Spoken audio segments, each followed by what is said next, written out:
জিব্রাইলের রিপোর্ট পাওয়ার পরে বুখারী শরীফের হাদিস, সূর্য ডুবার পরে নিচের দিক দিয়ে পূর্ব দিকে যাইতে থাকে। সারা রাত্র চলতে চলতে আবার পূর্ব দিক থেকে সূর্য উদিত হয়। মাঝামাঝিতে একটা এমন জায়গা আছে যেই জায়গাতে যাইয়া সূর্য আল্লাহর কুদরতি পায়ে সিজদা দেন এবং বলেন, মাওলা আমি সামনের দিকে অগ্রসর হব কিনা।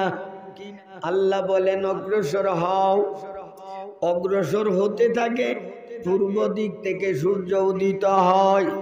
জিব্রাইলের রিপোর্ট পাওয়ার পর সূর্য যখন ওই জায়গাতে যাইয়া সিজদারত অবস্থায় আল্লাহর দরবারে ফরিয়াদ করবেন, আল্লাহর পক্ষ থেকে কোনো অনুমতি নামা আসবে না। দীর্ঘ সময় চলে যাবে। এদিকে সূর্য উঠার সময় হয়ে গেছে, কিন্তু সূর্য উঠতেছে না। সারা দুনিয়ার মানুষ পেরেশান, হাহাকারের মধ্যে পড়ে যাবে। আল্লাহ রাব্বুল আলামিন বলবেন, ও সূর্য, বিন্দু পরিমাণ, তিল পরিমাণ, জর্রা বরাবর ঈমান নিয়ে যদি তুমি কবরে যেতে পারো, তোমাকেও কোনো না কোনো সময় আল্লাহ জান্নাত দেবেন। বলেন সুবহানাল্লাহ। তো সরিষার দানা পরিমাণ ঈমান থাকলে যদি জান্নাত লাভ করা যায়, যদিও শাস্তি খেতে, কিন্তু এই হাদিসে নবীজি বলেন এদের অন্তরে জর্রা বরাবর ঈমানও বিদ্যমান না, অথচ নিজেকে মুমিন মনে করে নামাজ পড়তেছে, রোজা রাখতেছে, হজ করতেছে, যাকাত দিতেছে। তো আমাদের ঈমান আমল যাতে সংরক্ষিত থাকে, হেফাজতে থাকে, জানার দরকার আছে কিনা বলে। আরেকটা বিষয় বন্ধুরা, আমরা সহজে জান্নাতে যেতে চাই কিনা বলেন। আগের হুজুরে বলছে বিনা হিসাবে, আমরা বিনা হিসাবের কথা বলি না। বিনা হিসাবে তো যাওয়া সম্ভব 1 কোটি বার, কিন্তু আল্লাহ দয়া করে আমরা রে কোনো একটা উসিলাই মাফ করে দেখ, এটাই আমাদের জন্য যথেষ্ট। এই কথাটি কিনা বলে। উসিলার মাধ্যমে কোনো একটা উসিলাকে কেন্দ্র করে আল্লাহ ক্ষমা করে দেবেন কোটি কোটি মানুষের। জাহান্নামী হয়ে গেছে, এরপরও আল্লাহ তাকে জাহান্নামে না দিয়া জান্নাতে দিয়ে দেবেন উসিলার মাধ্যমে, সুপারিশের মাধ্যমে। সুপারিশ করবেন কে? এই হিসাবে আমি ছোট্ট একটা আয়াত, আয়াতুল কুরসির মধ্যে আয়াতটি আছে, মানজাল্লাযী ইয়াশফাউ ইনদাহু ইল্লা বিইজনি। সুপারিশের আলোচনা এখানে করা হয়েছে। আমি অতি সংক্ষেপে বন্ধুরা বলতে চাই, কিয়ামতের ময়দানে হিসাব নিকাশ হবে আমাদের বিশ্বাস। আমরা বিশ্বাস করি মৃত্যুর পরে হিসাব নিকাশ হবে। বিশ্বাস করেন কিনা? নাকি মরার পরে মাটির সাথে মিশে গেছে, শেষ, আর কিচ্ছু নাই, এমনটা আছে বিশ্বাস? আমাদের বিশ্বাস আল্লাহ রাব্বুল আলামিন আমাদেরকে পুনরায় জীবিত করবেন, হাসরের ময়দানে আল্লাহর আদালতে উপস্থিত করবেন। সারা জিন্দেগির হিসাব আল্লাহর দরবারে তোমাকে আমাকে দিতে হবে। এই ব্যাপারে আল্লাহ রাব্বুল আলামিন এই আয়াতের মধ্যে বলেন, ফাইদা মুফিকা ফিস-সূর, যখন কিয়ামত সংগঠিত হওয়ার জন্য প্রথমবারে সিংহাতে ফু দেওয়া হবে। এখন প্রশ্ন, সিংহাতে কখন ফু দেওয়া হবে? এই ব্যাপারে হাদিস শরীফে রাসূল সাল্লাল্লাহু আলাইহি সাল্লাম বলেন, কথা বুঝতেছেন নি আমার? রাসূল সাল্লাল্লাহু আলাইহি ওয়াসাল্লাম বলেন, সারা দুনিয়ার সমস্ত মানুষ যখন বেঈমান হইয়া যাবে, সারা দুনিয়ার মানুষ যখন জারজ সন্তানে পরিণত হবে, আল্লাহ রাব্বুল আলামিন জিবরাইল আমিনকে অর্ডার দিবেন, জিবরাইল তুমি গোটা দুনিয়ার মানুষের মাঝে জরিপ লাগাইয়া দেখো কোনো একজন বান্দা বান্দিকে মুমিন বা বৈধ সন্তান পাওয়া যায় কিনা। একজন বৈধ সন্তান, একজন মুমিন বান্দা বান্দি দুনিয়াতে বিদ্যমান থাকা পর্যন্ত আমার আল্লাহ এই দুনিয়া ধ্বংস করবেন না। একটা বৈধ সন্তান থাকা পর্যন্ত দুনিয়া ধ্বংস করা হবে না। আরে ফিরুমি বলেন, हर के जाकर निस्ते जिंदा मुर्दा आस जिक्र अल्लाह जाने जुमला आलमास। যারা জিকির করে তারা জিন্দা। সারা পৃথিবীর রুহু হলো আল্লাহর জিকির। অর্থাৎ যে আল্লাহ আল্লাহ বলতে পারে এমন একজন ব্যক্তি, পাশাপাশি তার ঈমান বিশুদ্ধ, এমন একজন ব্যক্তি দুনিয়াতে থাকা পর্যন্ত আমার মাওলা দুনিয়া ধ্বংস করবেন না। ওই একটা আল্লাহওয়ালা একজন ঈমানদারের কতটুকু দাম।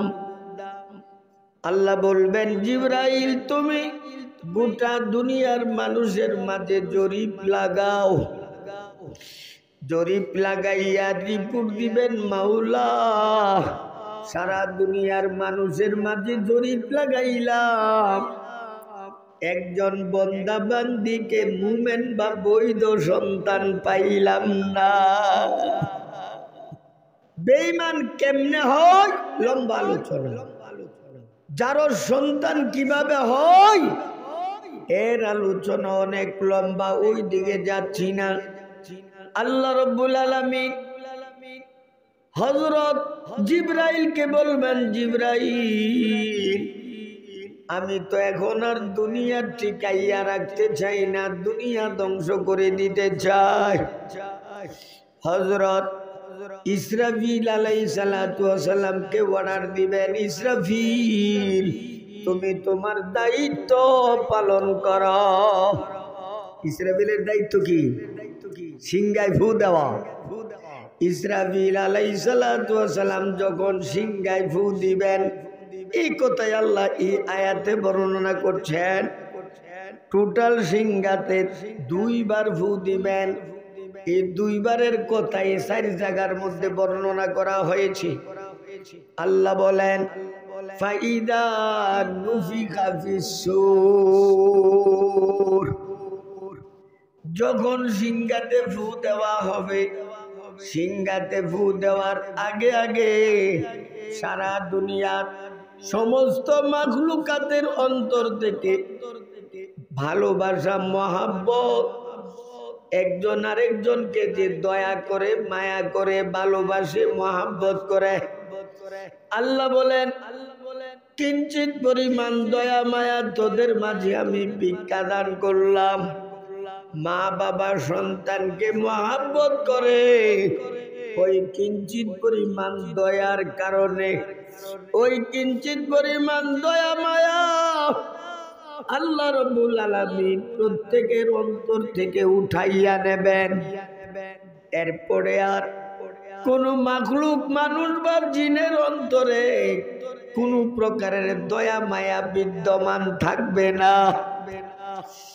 আল্লাহ রাব্বুল আলামিন এই যে সূর্যটা উঠে পূর্ব দিক থেকে পশ্চিমে যাইয়া ডুবে, কথা বুঝেননি বাজার? পশ্চিমে যাইয়া ডুবে, জিবরাইলের রিপোর্ট পাওয়ার পরে বুখারী শরীফের হাদিস, সূর্য ডুবার পরে নিচের দিক দিয়ে পূর্ব দিকে যাইতে থাকে। সারা রাত্র চলতে চলতে আবার পূর্ব দিক থেকে সূর্য উদিত হয়। মাঝামাঝিতে একটা এমন জায়গা আছে যেই জায়গাতে যাইয়া সূর্য আল্লাহর কুদরতি পায়ে সেজদা দেন এবং বলেন, মাওলা আমি সামনের দিকে অগ্রসর হব কিনা। আল্লাহ বলেন, অগ্রসর হও। অগ্রসর হতে থাকে, পূর্ব দিক থেকে সূর্য উদিত হয়। জিবরাইলের রিপোর্ট পাওয়ার পর সূর্য যখন ওই জায়গাতে যাইয়া সেজদারত অবস্থায় আল্লাহর দরবারে ফরিয়াদ করবেন, আল্লাহর পক্ষ থেকে কোনো অনুমতি নামা আসবে না। দীর্ঘ সময় চলে যাবে, এদিকে সূর্য উঠার সময় হয়ে গেছে কিন্তু সূর্য উঠতেছে না। সারা দুনিয়ার মানুষ পেরেশান, হাহাকারের মধ্যে পড়ে যাবে। আল্লাহ রাব্বুল আলামিন বলবেন, ও সূর্য, তুমি যে দিক থেকে এসেছো সেই দিকে চলে যাও। অর্থাৎ পশ্চিম দিক থেকে তুমি এসেছিলে, পশ্চিম দিকে চলে যাও। সূর্য পশ্চিম দিকে চলে যাবে, হঠাৎ করে দেখা যাবে পশ্চিম দিক থেকে সূর্য উদিত হইয়া গেছে। পশ্চিম দিক থেকে সূর্য উঠার পর আমার আল্লাহ বলেন, ফাআমানাত মান আলাইহা। পৃথিবীর বুকে যত ধরনের মানুষ তখন থাকবে, হিন্দু, বৌদ্ধ, ইহুদি, নাসারা, খ্রিস্টান, বেঈমান, মুশরিক, সবাই একসাথে এক বাক্যে কলিমা পড়ে মুসলমান হইয়া যাবে। কারণ কিয়ামতের বড় আলামত পশ্চিম দিক থেকে সূর্য উঠে গেছে। কিন্তু আল্লাহ তখন বলবেন, ও বান্দা বান্দীরা, তোমার দরজা আমি মওলা বন্ধ করে দিলাম। তোমার দরজা বন্ধ হয়ে গেছে, কারো তওবা, কারো কালিমা গ্রহণযোগ্য হবে না। আল্লাহ বলবেন, ইসরাফিল তুমি সিংহাতে ফু দাও। সিংহাতে ফু দেওয়ার সঙ্গে সঙ্গে প্রথমে আওয়াজটা ধীরে ধীরে আস্তে আস্তে বিকট হতে থাকবে। সারা দুনিয়ার মানুষের, সারা দুনিয়ার মাখলুকাতের কানের পর্দাটুকু ফেটে যাবে। অতঃপর মানুষ পাগল পাড়া হইয়া দৌড়াদৌড়ি করতে থাকবে। মা দুঃখিনী দুধের বাচ্চাকে দুধ পান করাইতেছিল, সিংহার আওয়াজ যখন উঠবে রে বন্ধু, নিজের কলিজার টুকরা সন্তানকে চাক্কা মেরে জমিনে নিক্ষেপ করে দেবে, যেহেতু তার অন্তরে এখন আর দয়া মায়া ভালোবাসা না। চাক্কা মেরা ফেলাই দিছে, আর দয়া থাকা অবস্থায় নিজের জীবন গেলে গাও, সন্তানের কোনো কষ্ট হতে দেয় নাই। কথা ঠিক কিনা বলেন না? এদিকে আল্লাহ বলেন, ওয়াতাযাউ ইয়াউমা তাযালু কুল্লু মুরদিয়াতিন আম্মা আরদাত ওয়াতাদাউ কুল্লু যাতি হামলিন হামলাহা। গর্ভবতী যারা হবে, গর্ভবতী যারা থাকবে, নিজে নিজে তার গর্ভপাত খসে পড়ে যাবে বিকট আওয়াজের কারণে। ওয়াতারান নাসা সুকারা, সারা দুনিয়ার মানুষ বেহুশ, মাতা পাগল, পাগলের মতো দৌড়াদৌড়ি করবে। একটা কথাই বলবে, আমি কোথায় গেলে বাঁচতে পারবো, আমি কই গেলে বাঁচার কোনো জায়গা নাই। এরই মধ্যে আল্লাহ বলেন,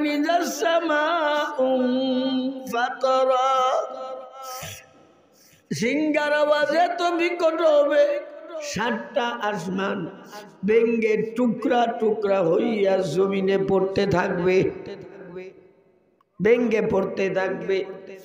হায় আল্লাহ! এদিকে হযরত আজরাইলকে আল্লাহ অর্ডার দিবেন, আজরাইল তুমি তোমার দায়িত্ব পালন করো, গোটা মাখলুকাতের রূহ কবজ করে নাও। বলেন না সুবহানাল্লাহ। এই কথাই আল্লাহ বলেন, ফাইদা নুফিখা ফিস-সূরি নাফখাতু ওয়াহিদা, প্রথমবারে যখন সিংহাতে ফু দেওয়া হবে, ওয়াহুমিলাতিল আরদু ওয়াল জিবাল, সমস্ত দুনিয়াটাকে মানে জমিন পাহাড় সহ আল্লাহ কুদরতি হাতে এমন ভাবে ধইরা বেকু দিয়া যেমন ভাবে মাটি উঠানো হয়, ওটা কিনা কন্যা এ বেকুর মতো গোটা জমিন, জমিনের মধ্যে যত পাহাড় পর্বত আছে সবগুলোকে আল্লাহ এমন ভাবে ধরবেন, দইরা আসমানে উঠায় নিবেন, উঠাইয়া উল্টা ভাবে একটা ঢিল মারবেন। বলেন না সুবহানাল্লাহ। অবস্থা কি বলেন? আমি তুমি যারা থাকবো ওই সময়, এটা তো প্রথম ধাক্কই মরে গেছে গা, মরার আরে মারবো আর কি। মহব্বতে জিকির করেন লা ইলাহা ইল্লাল্লাহ, জোরে সুরে জোরে সুরে, লা ইলাহা ইল্লাল্লাহ, লা ইলাহা ইল্লাল্লাহ।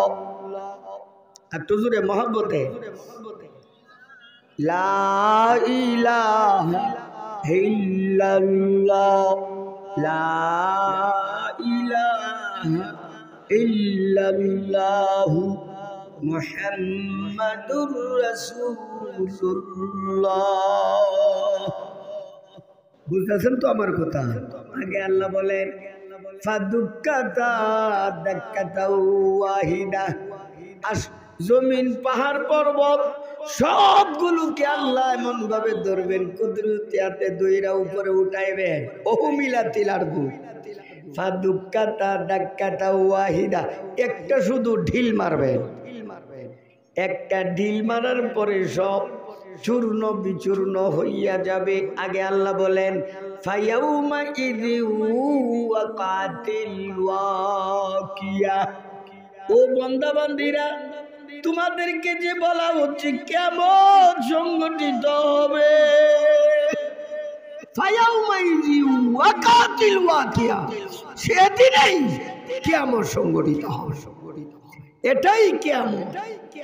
ওয়ানশাক্কাতিস সামাউ ফাহিয়া ইয়াউমাইযিন ওয়াহিয়া, 7টা আসমান ভেঙ্গে টুকরা টুকরা হইয়া জমিনে পড়ে যাবে, উপরে সব খালি হইয়া যাবে। এখন আর আসমান টাসমান দেখা যায় না। ওয়াল মালাকু আলা আরজাইহা, যত ফেরেশতা আছে বন্ধুরা, ফেরেশতারা সবাই দৌড়াদৌড়ি করে দুনিয়ার এক সাইডে চলে যাবে, যেহেতু আসমান ভেঙ্গে পড়তেছে। দুনিয়ার এক সাইডে কিনারায় অবস্থান করবে। আরজা মানে কিনারা। আগে আল্লাহ বলেন কিয়ামত হয়ে গেছে। আজরাইলকে আল্লাহ বলবেন আজরাইল এখন বলো তো কে কে আর দুনিয়াতে জিন্দা আছে? আজরাইল বলবেন মাওলা আমরা 4 জন ফেরেশতা আছি, জিবরাইল, মিকাইল, ইসরাফিল, আজরাইল, আর তুমি আল্লাহ আছো, আর কেহ নাই, সব শেষ, সব শেষ। আমরা 4 জন আছি। আল্লাহ বলবেন বাকি 3 জনের রূহ কবজ করা হবে। আবার প্রশ্ন করা হবে আজরাইল এখন কে কে জিন্দা? আল্লাহ তুমি আর আমি, আর কেহ নাই। বলে সুবহানাল্লাহ, তুমি আর আমি, অর্থাৎ আজরাইল আর আল্লাহ। আল্লাহ বলবেন আমি আগেই ফয়সালা করে দিয়েছিলাম কুল্লু নাফসিন যায়িকাতুল মাউত, প্রত্যেক মানুষেরই, প্রত্যেক প্রাণী, শুধু মানুষ না, মৃত্যুর স্বাদ গ্রহণ করতে হবে। আজরাইল তুমি একজন প্রাণী, তোমাকেও তো মৃত্যুবরণ করতে হবে। এখন তোমার রূহটা বের করার মতো কোনো প্রাণী জগতের বুকে আর নাই। এখন কি করা, তুমি তোমার জানটা তুমি নিজেই বের করে নাও। আজরাইল তার নিজের জীবন নিজের জানটা নিজে বের করবে। ফায়াসিহু সায়াহাতান, এত জোরে জোরে চিৎকার করে কাঁদবে। আমার নবী বলেন ওই সময় যদি কোনো মানুষ জিন্দা থাকতো, আজরাইলের চিৎকারের কারণে হার্ট ফেল হইয়া মৃত্যুবরণ করে ফেলত। এখন আল্লাহ জিজ্ঞেস করবেন এখন কে আসো, আসেনি কাহ, জোরে বলেন। দীর্ঘদিন চলে যাবে। অতঃপর আল্লাহ হযরত ইসরাফিলকে আবার বলবেন, ইসরাফিল জীবিত হয়ে যাবে, সিংহা হাতে নাও, হাতে নেবে, আবার সিংহাতে ফু দাও, ফু দেবে। মাশাআল্লাহ, হাসরের মাঠ কায়েম হইয়া যাবে। বলেন সুবহানাল্লাহ। ফাইযা নুফিখা ফিস-সূর ফাইযা হুম মিনাল আজদাসি ইলা রাব্বিহিম ইয়ানসিলুন। সূরা ইয়াসিন আছে না, দ্বিতীয়বার যখন সিংহাতে ফু দেওয়া হবে, সারা দুনিয়ার মানুষ নিজ নিজ কবর থেকে উঠে ইয়ানসিলুনা দৌড়াদৌড়ি করে সমবেত হতে থাকবে। কোথায়? হাসরের ময়দানে। সবাই হাসরের ময়দানে সমবেত হবে। এখন বন্ধুরা, ইন্তেকালের পরে তোমার কবরে আর কেউ যায় না, তুমি কবরে একা। কবর থেকে উঠবাও তুমি একা একা। আল্লাহর দরবারে দাঁড়াইবা একা একা। মা বাবা ভাই বোন আত্মীয় স্বজন পাড়া পুষি কেউ তোমার সাথে থাকবে না, শুধু একা একা। অবস্থা কি হবে? আল্লাহ বলেন ওয়ালাকাদ জিতুমুনা ফুরাদা কামা খলাকনাকুম আউয়ালা মাররা। যেমন ভাবে মায়ের গর্ভ থেকে তুমি এককভাবে একা একা দুনিয়াতে এসেছিলে, আমি মওলার দরবারে এককভাবে একা একা খালি পায়ে উলঙ্গ অবস্থায় হিসাবের জন্য আসতে হবে। এক দুইজন সাথী যদি থাকতো তাহলে একটু বরবার হইতো, একজনও সাথী নাই। পৃথিবীর বুকে কাউকে চিনে না সারা দুনিয়ার মানুষ, আদম থেকে নিয়ে কিয়ামত পর্যন্ত সকল মানুষ এক জায়গায় জমা। মা বাবা ভাই বোন আত্মীয় স্বজন একজন আরেকজনের পরিচয় দেবে না। চলেন না সুবহানাল্লাহ। এখন আল্লাহ তাআলা বলেন হ্যাঁ, ওয়া ইয়াহমিলু আরশা রাব্বিকা ফাওকাহুম ইয়াওমা ইযিন সামানিয়া। হাসরের মাঠ কায়েম হইয়া যাবে। হিসাব আরম্ভ করার জন্য নবী রাসূলগণের কাছে সুপারিশের উদ্দেশ্যে যাবেন। কোনো একজন নবী রাসূল রাজি হবেন না। লম্বা আলোচনা ছাইরা দিছি আর কি, কষ্ট হইতেছে আপনাদের। আমার নবীর কাছে আসবেন, নবী সুপারিশ করবেন, সাথে সাথে আল্লাহ বলবেন আমি এক্ষুনি হিসাবের কাজ আরম্ভ করব, আমি এক্ষুনি হিসাবের কাজ আরম্ভ করব। এই বলে আল্লাহ বলেন ওয়া ইয়াহমিলু আরশা রাব্বিকা ফাওকাহুম ইয়াওমা ইযিন সামানিয়া। আটজন ফেরেশতা, আটজন ফেরেশতা আরশে আজিমকে উঠাইয়া রাখবেন। আল্লাহ আরশে আজিমে কুদরতি ভাবে আসন গ্রহণ করবেন। বলেন না সুবহানাল্লাহ। আগে আল্লাহ বলেন ইয়াউমা ইযিন তুরাতুনা লা তাখফা মিনকুম খাফিয়া। আল্লাহ ডাক দিবেন উমুকের ছেলে উমুক, উমুকের মেয়ে উমুক, এসে যাও। ডাক দেওয়ার সাথে সাথে এককভাবে তুমি আল্লাহর আদালতে দাঁড়াইবা। আল্লাহর সামনে দাঁড়ানোর সঙ্গে সঙ্গে ডান দিকে বিরাট বড় পর্দা, পর্দার মধ্যে জীবনের নেক আমলগুলো ভেসে উঠবে। বাম পাশে বিরাট বড় পর্দা, ওই পর্দার মধ্যে জীবনের সব গুনাহগুলো ভেসে উঠবে। দাঁড়ানোর সাথে সাথে তুমি দেখতে পারবা নেককার যারা, এরা তো গুনাহ সওয়াব গুলো দেখে খুশি হবে। আল্লাহ তাআলা বলেন, ফাআম্মা মান উতিয়া কিতাবাহু বিয়ামিনে, যাদের নেক আমল বেশি হয়ে যাবে ডান হাতে, তার আমলনামা দেওয়া হবে, অর্থাৎ জান্নাতি। আল্লাহ অর্ডার দিবেন, যাও তুমি ঘোরাফেরা কইরা তোমার পরিচিত ব্যক্তিদেরকে সুসংবাদটা দিয়ে আসো, তুমি যে মুক্তি পেয়ে গেছো, ডান হাতে তোমার আমলনামা আসছে, তুমি ঘোষণাটা দিয়ে আসো। সে দৌড়াদৌড়ি করে তার পরিচিত যাকেই পাবে তাকে বলবে, হা উমুকরা উ কিতাবিয়া, হাউ মুকরাউ কিতাবিয়া। ভাই দেখো তো আমার আমলনামাটা দেখো, আমার ফলাফলটা দেখো, রেজাল্টটা দেখো তো। সবারে নিয়ে দেখাবো, বলবো আরে তুমি তো জান্নাতি, বলেন সুবহানাল্লাহ। এত খুশি, বেচারা দৌড়াদৌড়ি করতেছে, খুশি টেলাই আত্মহারা হয়ে গেছে।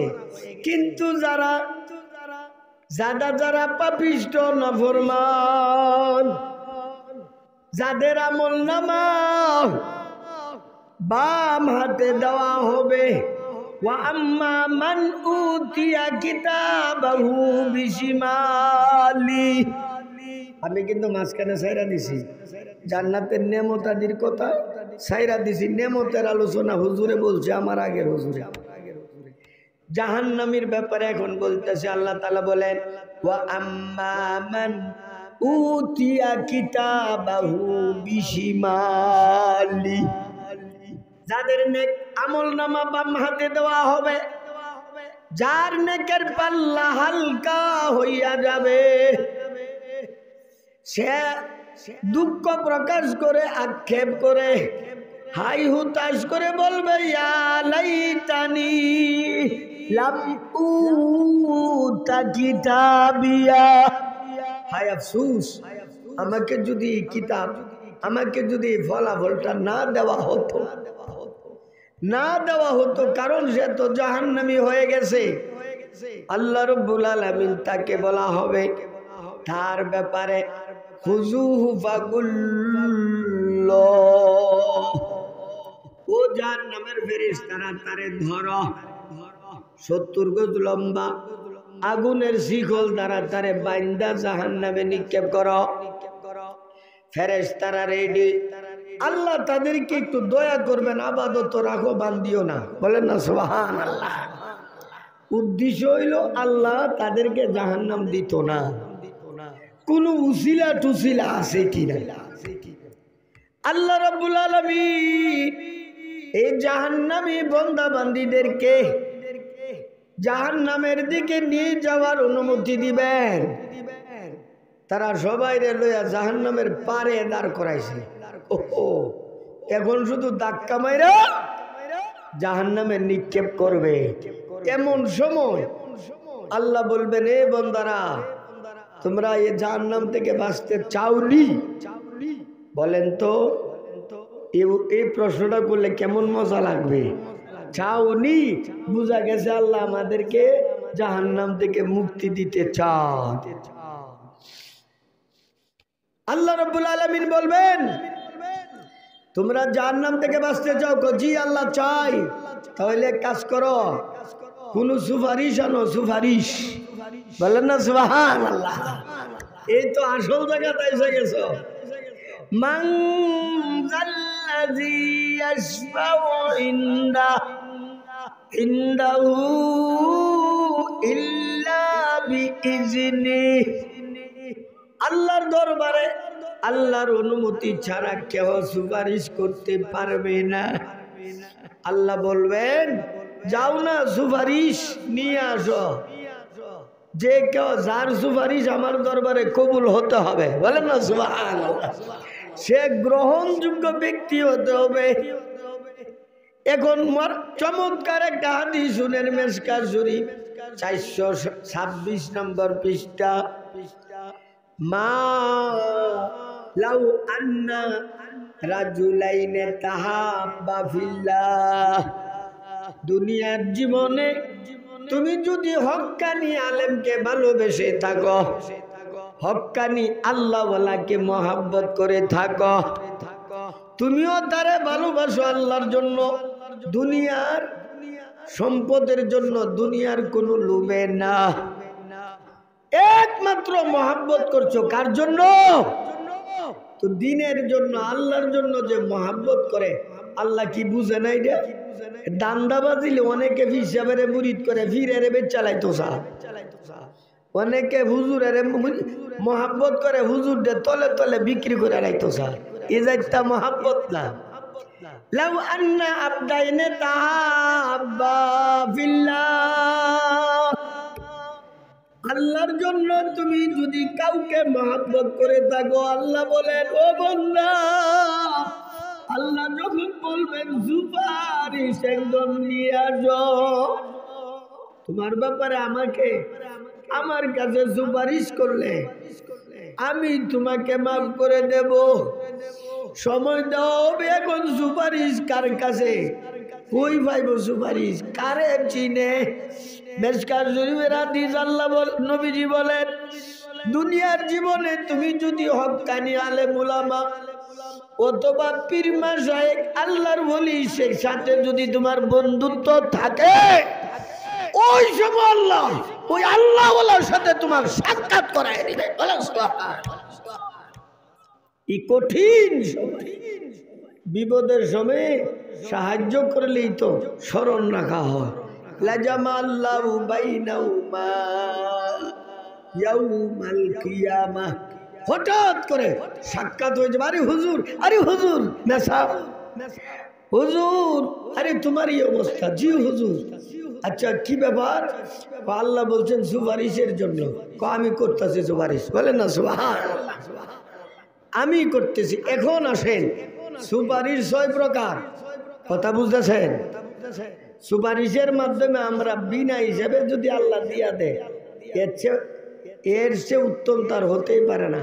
কিন্তু আমরা যে আকাম কুকাম করতেছি, মিথ্যা কথা, গীবত, মানুষের হক, চুরি, ডাকাতি, বদমাইশি, এতগুলো গুনাহ করার পরে বিনা হিসাবে আল্লাহ জান্নাত দিয়া দিব আমরা রে। মানে এটা অসম্ভব তো কিচ্ছু না, সম্ভব।